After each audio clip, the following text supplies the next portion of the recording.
My name is Kayla Woodmore, and it was my birthday. I wish I could tell you the exact number because a candle count feels like proof a life is moving forward.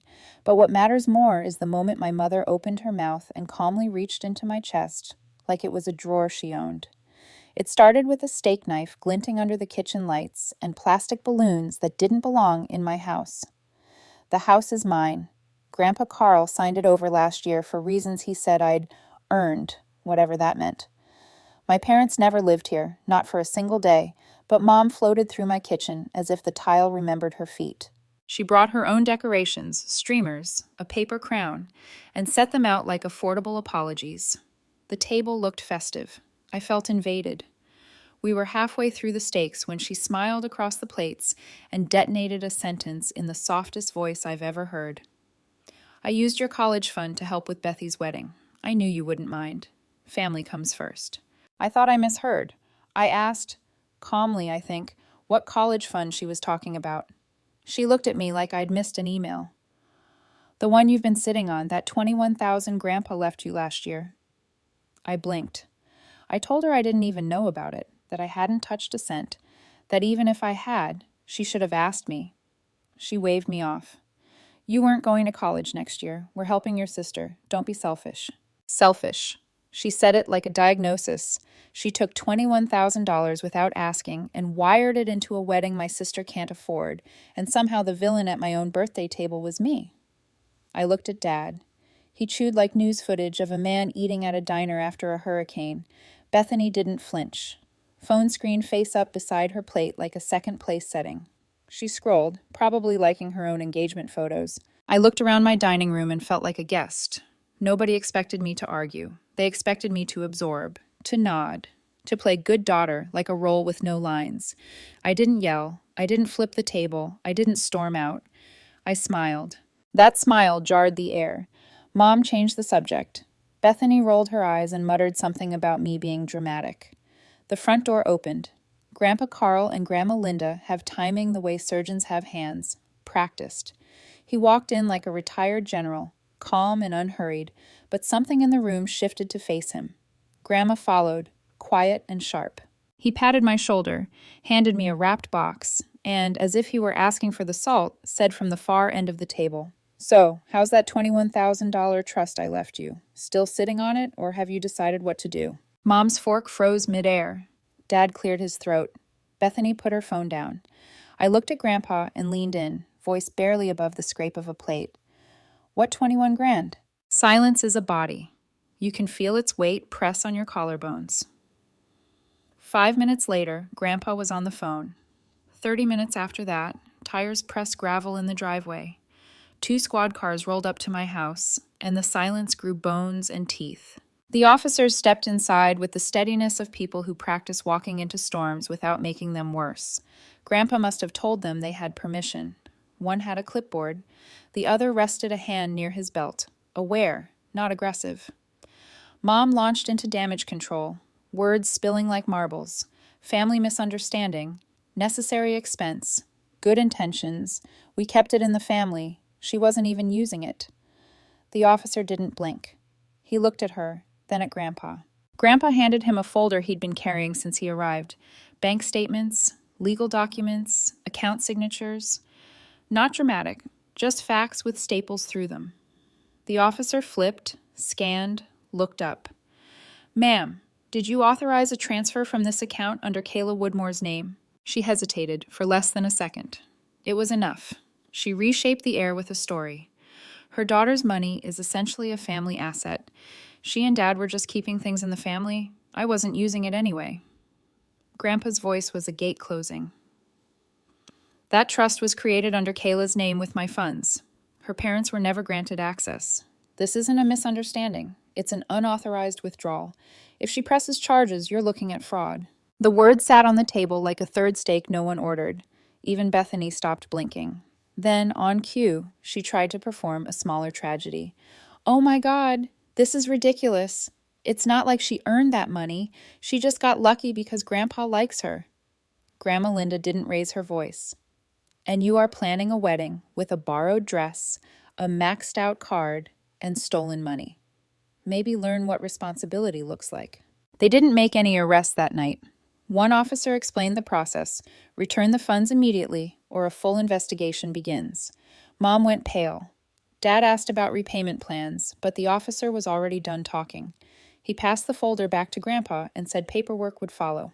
When the door closed, Mom turned to me like I'd set the trap, like the spring snapped because I blinked wrong. You really let it go that far? I didn't answer. I didn't have to. Grandpa stepped in front of me. You two are no longer welcome in this house. Hand over the keys. Dad produced the spare like a magician forced to reveal a trick. Mom followed. Bethany grabbed her phone and purse and left without goodbye, slamming the door like punctuation. The house exhaled. Not empty, peaceful. The kind of quiet that arrives after you take out the trash and the air remembers how to be air. Grandpa wasn't finished. He never is when he looks that calm. The next morning, I woke to an email from a family accountant I'd never met. All non-essential disbursements from the family trust are frozen, which meant my parents were cut off. A second line: you'll have a new advisor assigned this week solely for you. My stomach didn't drop so much as it clicked into place. I moved through rooms like a person touring a life, touching walls to confirm they were mine. No one barging in, no passive-aggressive questions about how I was using the gift, no mockery of my choices because they didn't come with a deposit, just light and carpet and the faint smell of lemon oil from last night's frantic wipe-down. That's when I found the letter. Hallway drawer, buried under dead pens, a tangle of cables, expired coupons. My name on the envelope in Grandpa's neat, deliberate script. No greeting inside. Just, if you found this on your own, you're smarter than I thought, and I already thought you were the smartest in this family. It read like both a warning and a dare. He'd been planning this for a long time. He knew, since I was a kid, that the others would eventually try to get their hands on anything they could. Not hunger, entitlement, a family disease. Then the line that made me sit down on the hall rug. The trust was a test. What's buried deeper is yours too, if you prove you're nothing like them. A postscript. Check under the desk, bottom drawer. You'll know what to do. I ran to Grandpa's old office. The desk had been untouched for months. Bottom drawer out. Under the wood, taped. A black flash drive, unmarked. I plugged it in. Password. I texted Grandpa one line. Found it. What's next? 2 minutes later, dinner, 7 p.m., no one else. He was already at this kitchen table when I arrived, laptop open, a bottle of scotch like a paperweight for the night. That drive has everything, he said. Audio, records, even your mother's voice asking for the money before you turned 18. He clicked open a folder labeled 2006. Static, then Mom's voice. Loose, mean, familiar. In a way I wish it weren't. He always liked that kid more. I'm his daughter, and she's just lucky. That house should have been mine. More words followed, uglier than the first ones, and Grandpa paused before I swallowed them whole. That money was never about college, he said. That's what they expected you to think.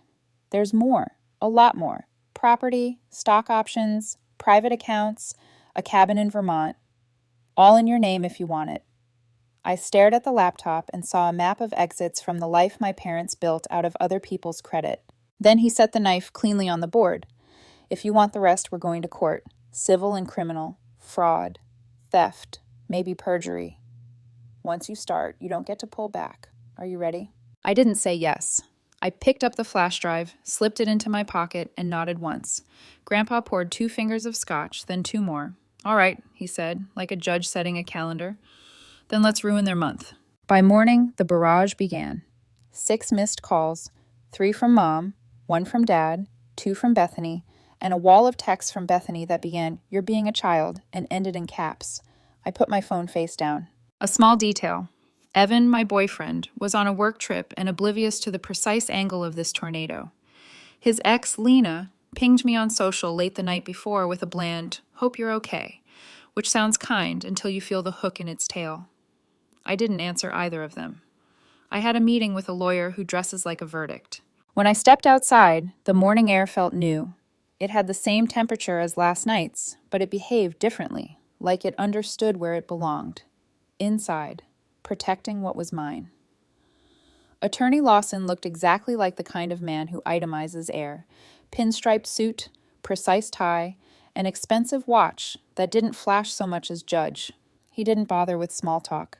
Documents were already lined in a chessboard across his conference table, each stack a move that had been waiting for me to show up. Civil action for fraud and misappropriation, he said, tapping the first stack. Police report, already initiated, now supported with the trust paperwork your grandfather provided. Emergency injunctions to freeze any account that touched the funds. If wedding deposits were paid from the trust, we can petition to halt the event until ownership is adjudicated. I knew that last part would land like a slap where it hurt most. You can stop the wedding? My voice sounded even. It surprised me. If the venue, caterer, florist, dress, photographer, any of them, were paid with trust money, those payments are likely frozen assets, Lawson said. Vendors can't legally proceed once they're on notice. Some will run from risk the moment they see a court letterhead. He slid a pen across the table. I signed where he pointed. The pen left a tidy trail of ink through my old life. Guilt is a mosquito, insistent and unkillable. It buzzed around the edge of my thoughts. Bethany in a white dress, disappointment in 1,000 photos that never get taken. I tried to swat it with the facts. They stole. They lied. They expected me to swallow it with cake. Lawson finished his outline. You'll get calls, perhaps visits. Say nothing substantive. Direct them to me. His smile didn't involve any teeth. People reveal more when they want something. Let them talk. He stood, meeting over. I gathered the copies, an armor made of paper. Outside, the sky was that washed cotton blue that makes you think things can be simple if you just look up long enough. My phone vibrated. Evan. Landed. How's your birthday aftermath? I typed, erased, typed again. Later. With Grandpa. Big family mess. He sent a heart. Then, half a beat later, Lena posted a story captioned, Some people inherit storms. She doesn't tag. She never needs to. By mid-afternoon, the legal ripples had become a current. Vendor number 1 left a voicemail. Hi, we just received a notice connected to an injunction regarding a trust fund. We'll need to clarify the source of the payment before proceeding. Vendor number 2 was blunter. We can't work a wedding with disputed funds. Our policy is zero litigation adjacency. The DJ texted Bethany, who texted me, and the messages arrived out of order, like fragments of a building falling in sections. You did this. Are you proud? You're destroying our family for what? 21,000? Then a minute of nothing. Then, please. I didn't respond. I brewed tea and carried the cup from room to room, like I was walking the perimeter of a fort. The knock came right as the kettle clicked itself off. Mark, Bethany's fiancé, stood on my porch with the expression of a man whose app just crashed before he saved. Beige polo. Keys clenched in one hand like a talisman. His eyes were apologetic and calculated, both at once. I'm not here to fight, he said as I opened the door. Just talk. I stepped aside. He came in and hovered near the threshold like crossing. It might obligate him to honesty. We sat in the living room because that's where people perform being reasonable. Bethany is... He searched for a charitable word and failed. She's upset. The venue called. Payment flagged. The florist dropped us within an hour. The DJ, too. I waited. He seemed to expect me to fill the silence with comfort. When I didn't, he pivoted to the pitch. Look, your mom told me your grandpa offered to pay for everything months ago, that the money was in some account with your name on it, and you were being... He watched my face and chose a safer term. Difficult. She said we could go around you and fix it later. There it was, the pre-written scapegoat script. I could almost hear my mother's voice coaching the lines. I pictured Mark, nodding along because the version of me in her story had always been self-protective to the point of cruelty. A perfect villain to keep a party on schedule. I didn't give him this scene he wanted. If you have questions, I said, call Lawson, and slid the attorney's card across the coffee table. Mark stared at it like it might cut him. Then he pocketed it and stood. I hope you know this won't make you happy, he said, and it sounded less like a curse than a confirmation of the person my family needed me to be, to keep their story tidy. I walked him to the door. He hesitated. Bethany loves you, he added, as if love had covered any of this in bubble wrap. When he left, the house swallowed the sound quickly. I stood in the doorway and let the quiet settle into the frames again. It's a small miracle when a home remembers how to be a home after years of being a stage. Night fell in increments. The porch light came on by timer, steady and indifferent. I was pouring water for pasta when headlights washed the front windows. Too close, too bright. For one jolt of a second, I thought police again, another knock of consequence. But it was Grandpa, and under his arm he carried a wooden box, like it contained tools for dismantling a myth. He set it on the table, lifted the lid, photos on top. My mom as a kid, my uncle I barely remember, me as a baby filled with a joy I hadn't yet learned to ration. This family used to mean something, he said. Not to them anymore. Beneath the photos, a sealed envelope. He slid it to me. Revised will. Every remaining portion of the family trust, his savings, his estate, the land up in Vermont, everything. Now listing me as the sole beneficiary. Not contingent, final. He watched me process like a doctor reads a monitor. I told you there was more coming, he said. The words didn't gloat. They anchored. He reached into his coat and set a printed police report beside the pasta box. Your mother's car, title is in my name. I've reported it stolen. The page looked ordinary. All sans serif and boxes. A bureaucracy that had decided, finally, to believe me. Including the plates? I asked, because pettiness is a refuge on bad days. Including the plates, he said. They'll tow it tonight. 5 minutes later, my phone buzzed. Bethany, what did you do? Mom's outside screaming. The car is gone. A tow truck. Kayla, you've gone too far. I put the phone face down. Grandpa poured us both tea because the scotch from last night had done enough. When he left, the street had returned to quiet. I stood by the window longer than I needed to, letting the porch light paint a soft oval on the steps.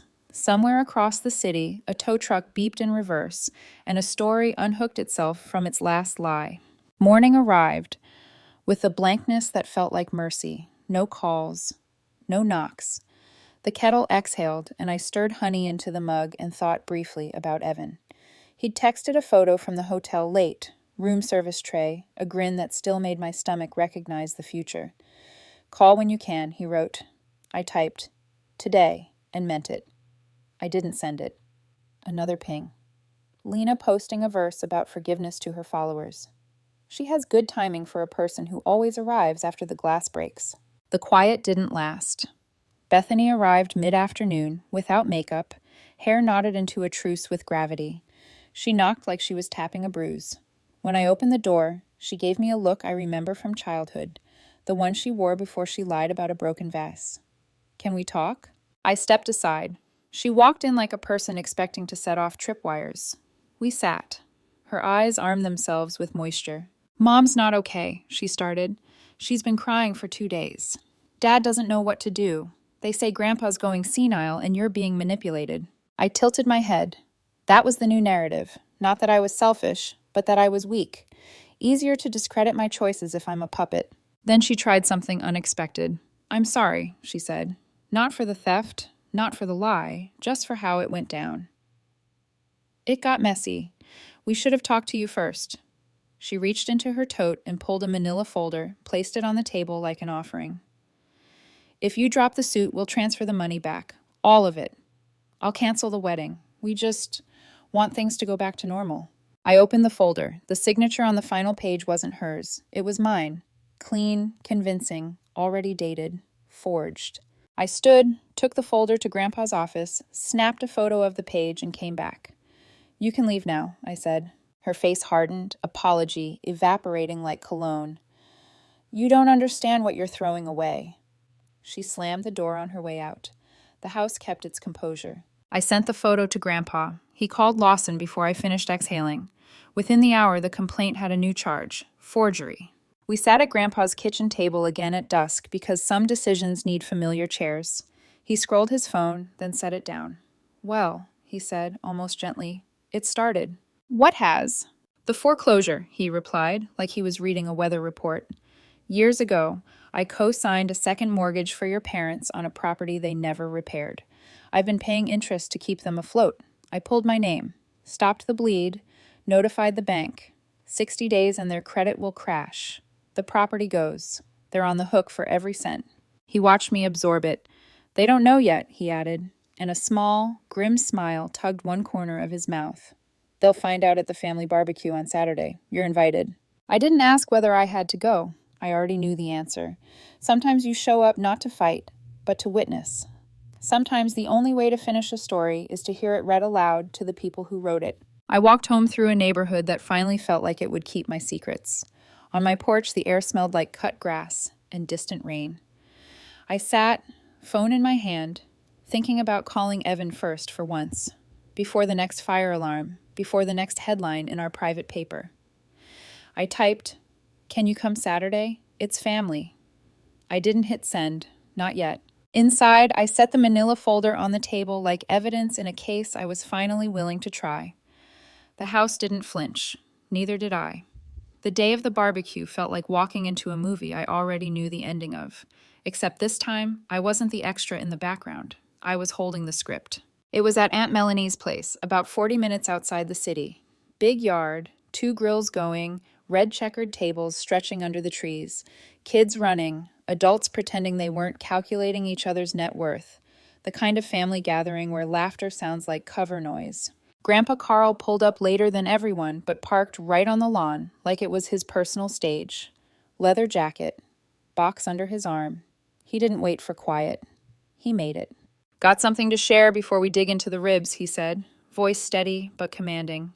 Heads turned, conversations wilted. He opened the box and began passing out papers. I already knew what they were, copies of everything. The frozen trust, the lawsuit filings, the forged documents, the stolen car report, the foreclosure notices, proof stacked in triplicate. Mom's smile fell first. She took one sheet, then another, eyes darting as if meaning might change if she read faster. Dad's face went gray. Bethany didn't even open hers, just crumpled the page and glared at me. Grandpa's voice cut through again. "This family has forgotten what accountability looks like. Kayla hasn't." Then he turned, looked right at me. "She's the only one who didn't ask for anything. That's why she gets everything." Someone gasped. Someone else muttered a prayer under their breath. Then came the line that landed like a verdict. "Next time you decide to steal from your own blood, make sure they're not the one holding the receipts." He dropped the rest of the box on the table, turned, and walked straight back to his truck. Engine on, tires rolling over the grass. Gone. The silence afterward was a living thing. People stared at me like I'd personally rearranged their DNA. Mom whispered something to Dad. He shook his head, eyes hollow. Bethany grabbed Mark's arm, muttering, "Let's go," as if the world had personally offended her. I stood still. No gloating, no smile, just breathing. Within minutes, people started packing up. Conversations turned forced, brittle. Aunt Melanie came over quietly, handed me a bag of leftovers. "About time someone called them out," she said, not unkindly. When I finally got back to my car, the sun was sliding behind the trees, orange light pooling over the hood. I drove home with the windows down, letting the wind scrape off the leftover guilt. At home, my phone lit up the moment I stepped inside. Voicemails, texts, missed calls. Mom begging for another chance. Dad asking if there was any way to fix this. Bethany's final message, "Congratulations. Hope it was worth it." I didn't reply. I powered the phone off, dropped it face down on the counter, and walked out to the porch. The air was cool, still carrying the faint scent of smoke from someone's distant grill. The yard stretched quiet in the dark, mine again, completely. For the first time in a long time, silence didn't feel like loss. It felt like proof. I looked up at the stars, small, patient, unbothered, and whispered to no one in particular, "It was worth it." The house behind me stayed silent, waiting. The war was over, but peace takes longer to believe in. It's strange how silence can be louder than shouting. For days after the barbecue, my phone stayed dark. No calls, no texts, just the echo of everything that had been said and everything that hadn't. Then, on a Wednesday morning, the quiet cracked. A letter slid through the mail slot, cream envelope, no return address. I recognized the handwriting immediately, Grandpa Carl's. Inside, one short note. "Don't answer the door unless you know who's knocking." No explanation, no signature, just that. 5 minutes later, someone knocked. I froze. Watched the door through the glass. The shape on the other side shifted slightly. Then a familiar voice. Female, sharp, too calm. "Kayla, it's Mom. Please open up. We need to talk." Against my better judgment, I did. She stepped inside before I could even decide. perfume mixed with cigarette smoke. Her eyes were red, but her jaw was steady. "I'm not here to fight," she said, already pacing the living room like she owned the air. "I just need you to listen. Your grandfather has lost it. He's turning you against your own family." I didn't respond. I'd learned that silence hurts louder than words. She kept going. "He's making a fool out of all of us. He's ruining your sister's life. She hasn't eaten in days. Do you want that on your conscience?" I met her eyes. "You stole from me. From him. From everyone who ever trusted you." Her lips trembled, but not from guilt, from rage. "You have no idea what I've done for this family," she snapped. "Everything we ever had, I fought for. I kept us together while he judged, and you judged, and everyone else stood by pretending they were saints." Her voice cracked. For a second, she looked like a mother again, tired, desperate, human. But the illusion broke as fast as it came. She stepped closer. "Call it off, Kayla. Drop the suit. If you don't, you'll regret it." It wasn't a threat she could deliver. It was a prophecy she believed. Before I could answer, tires crunched in the driveway. A second knock followed, harder this time. Grandpa Carl walked right in, his eyes sharp, his voice level. "Good," he said to me. "You didn't let her spin you." Then he turned to my mother. "You're trespassing." She laughed, brittle. "This is my daughter's house." Carl didn't even blink. "Correction. It's Kayla's house. Signed, sealed, and legally recorded. You step foot here again without invitation, and I'll have you removed." Mom's mouth opened, then closed. No words, just air and fury. She turned, brushed past me, muttering something about betrayal. The door slammed so hard the frame shook. Grandpa looked at me and sighed. "It's almost done. One more storm, then calm." He was right. 2 days later, Lawson called. The court had approved asset liquidation to recover the stolen funds. My parents' second property, long abandoned, was being repossessed. Foreclosure notices were public record now. Everyone could see. That night, I got a text from Bethany. "You think you won, but you don't even know what's coming." I stared at it for a while, then deleted it. I wasn't playing anymore. The next morning, Evan finally came home from his work trip. He'd missed everything: the dinner, the police, the fallout. When I opened the door, his expression was cautious, like he'd walked into someone else's life. "Kay," he said softly, "your mom called me." My stomach dropped. "What did she say?" "That you're being manipulated, that your grandfather's using you to hurt them." I laughed once, sharp and humorless. "And you believed her?" He hesitated too long. That pause told me everything. I don't want to see you destroy your family," he said. "Maybe there's another way to handle this." "There was," I replied. "They burned it." He reached for my hand, but I stepped back. I wasn't angry. I was just tired of people who only showed up when it was convenient. When he left that night, he didn't say goodbye. He said, "I'll give you space." The same words people use right before they disappear. By Friday, the news had spread through the family tree like wildfire. My parents' house, gone. The trust frozen, their reputation shredded. The wedding canceled officially by court order. Bethany posted a vague quote about toxic people ruining blessings. Mom deleted her social media altogether. Dad tried calling once more, but I didn't answer. That evening, Grandpa and I sat on the porch, watching the sun bleed orange over the fence. "You did what they never thought you would," he said quietly.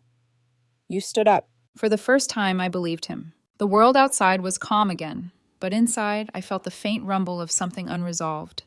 Justice feels heavy when it finally lands. And peace, real peace, takes time to recognize. I looked at Grandpa. "What now?" He smiled, eyes crinkling at the corners. "Now we start building something that's ours." I nodded. The words sounded simple, but in that moment, they meant everything. Because for the first time in my life, I wasn't surviving someone else's story. I was writing my own. Weeks passed, and the storm slowly dissolved into whispers. The lawsuit was moving forward. The accounts remained frozen, and my parents were nowhere to be found. The house stayed quiet, almost too quiet sometimes, but I'd take silence over chaos any day. Still, part of me waited for the other shoe to drop. When people like my mom lose control, they don't disappear. They regroup. One afternoon, I was in the backyard trimming the overgrown lavender when my phone buzzed with a call from Lawson. "Kayla," he said, voice steady, but with an edge that meant something new had unfolded. "They've filed a counterclaim. False accusations, slander, emotional distress. It won't stick, but it's an attempt to delay the inevitable."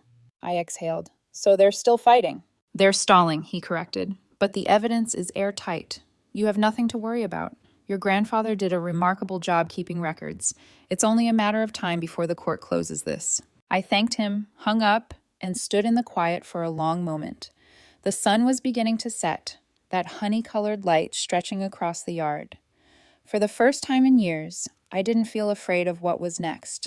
That night, Grandpa invited me to dinner again. Same table, same bottle of scotch sitting unopened between us. They'll try to spin this as long as they can, he said, but I've been around long enough to know truth doesn't need an audience. It just needs patience. I smiled faintly. You really think they'll ever stop? He chuckled, low and tired. No, but that's not your problem anymore. We clinked glasses. He took a sip. I didn't. I didn't need to drown the past anymore. It had already sunk on its own. When I got home later, a single envelope was wedged under the front door. No return address again, but this time it wasn't Grandpa's handwriting. It was Bethany's. Inside, a folded note. I didn't know Mom forged your name. I didn't know about the recordings. I just wanted a wedding, Kayla. I thought it would fix things. I was wrong. You were right. I'm sorry. There was no signature at the end, just an old photo of the two of us as kids. I stared at it for a long time before sliding it into the drawer with Grandpa's first letter.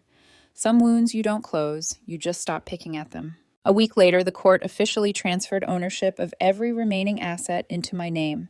The Vermont cabin, the family land, and the final shares of the trust. The paperwork came with a single message from Grandpa. It's yours now. Guard it. Grow it. Don't repeat us. That night, I drove up to Vermont alone.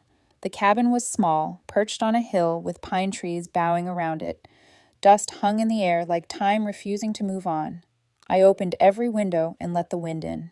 I stood there, breathing in the scent of old wood and rain, realizing this wasn't just an inheritance. It was an ending, and maybe the beginning of something better. I sat on the porch steps, phone in my hand, scrolling through unsent messages to Evan. Then I typed one last text. I'm okay. You were right to step back, but I'm stronger now.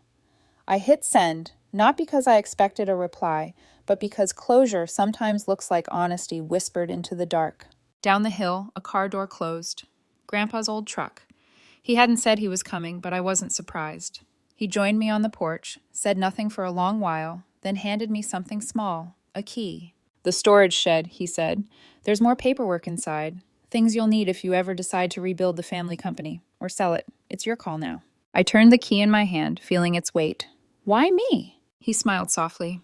Because when everyone else reached for more, you just held your ground. We sat there together, listening to the wind moving through the trees. For the first time, it didn't sound like a storm coming. It sounded like peace settling in. I leaned back, eyes on the horizon. It's over, isn't it? Grandpa nodded. Yes, but don't mistake peace for silence. There'll be noise again. Just remember, you earned this quiet. The last light of the sun slid behind the mountain, and the world finally went still. For the first time in my life, I didn't feel like someone's daughter, someone's sister, or someone's scapegoat. I felt like Kayla Woodmore, the woman who stood her ground, faced her blood, and walked away whole. And for the first time, that was enough.